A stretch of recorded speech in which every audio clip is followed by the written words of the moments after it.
I'd like to continue showing a few low-growing plants that have winter interest. This is a miniature shrub that stays green throughout the year. Damianita, Chrysactinia mexicana. It has a very aromatic foliage, and when you rub it, you'll get the wonderful scent. Somehow it reminds me of the desert when I smell of it. During the warm season, particularly in the fall, it will have little yellow daisies, and it can be quite spectacular when it's in bloom.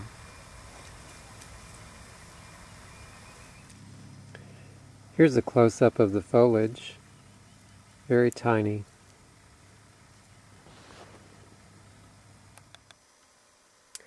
This is Horehound, Marrubium vulgare. It's plant from Europe and Asia and North Africa that's naturalized here and there in the hill country. This is a medicinal herb,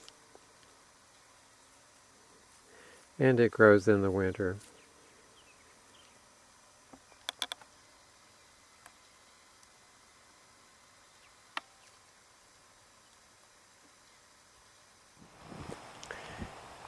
This is Salvia penstemonoides, a very rare plant that was once thought to be extinct, native to the hill country.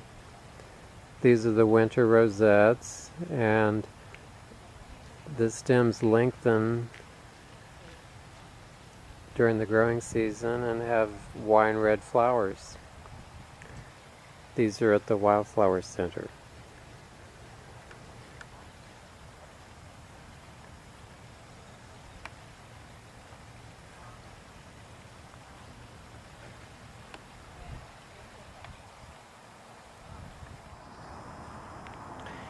Engelmann sage, Salvia engelmannii. This is a plant that grows in very severe environments, bare caliche, very dry ridge tops. It has a beautiful blue flower in the spring.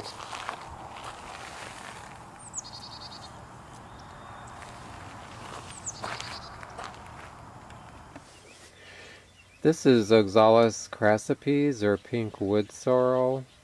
It forms these clumps of clover-like foliage in cool weather and disappears in hot weather. It's an old-fashioned perennial that you'll see in older gardens sometimes. And it's actually native to South America, but it's been in Texas for a long time. And you don't see it much in newer landscapes, but it's really quite durable, and the pink flowers are very pretty in the late spring. There's also a white flowering form that's less common. Pink wood sorrel. Gray Santolina.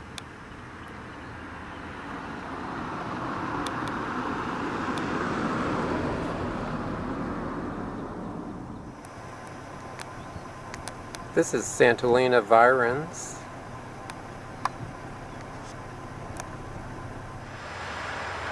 This is Jerusalem sage, Phlomis fruticosa.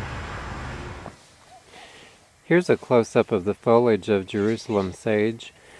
It has a wonderful sort of a velvety texture, and you can clean up the plant if you like by trimming off these old seed heads. They can actually be decorative in dried arrangements. But the main feature is the foliage and also the wonderful yellow flowers in the late spring. Here's a plant you can enjoy all year. This is Spanish moss growing on a live oak.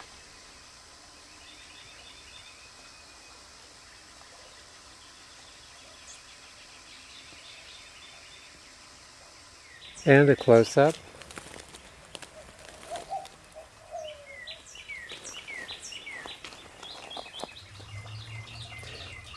More Spanish moss. This is Tillandsia usneoides. It's a bromeliad.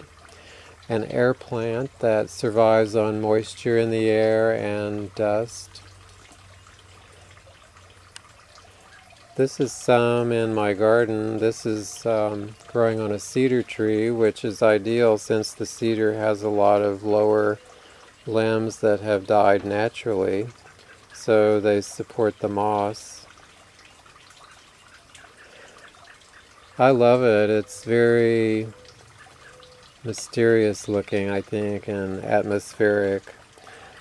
Spanish moss is in trouble in the hill country because we're on the western borders of its range in terms of having suitable humidity and rainfall to sustain it.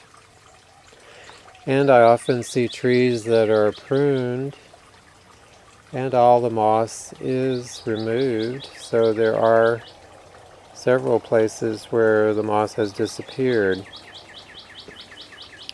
And I find the squirrels and birds tend to collect it for their nests, and it often falls out of the trees during windstorms, so it's a little bit difficult for it to sustain itself anyway. Also because it's very slow growing. And it does very little harm to the trees, if any at all. Here's some Spanish moss on dormant cedar elm trees.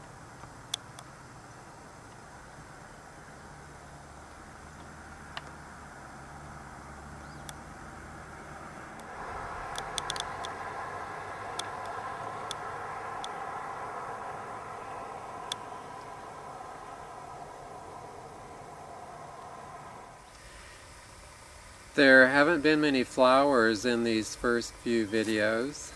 However, it is important to consider greenery and other types of interest in the winter landscape. So I hope you've enjoyed the plants I've shown you. And in closing, here's another air plant. This is ball moss.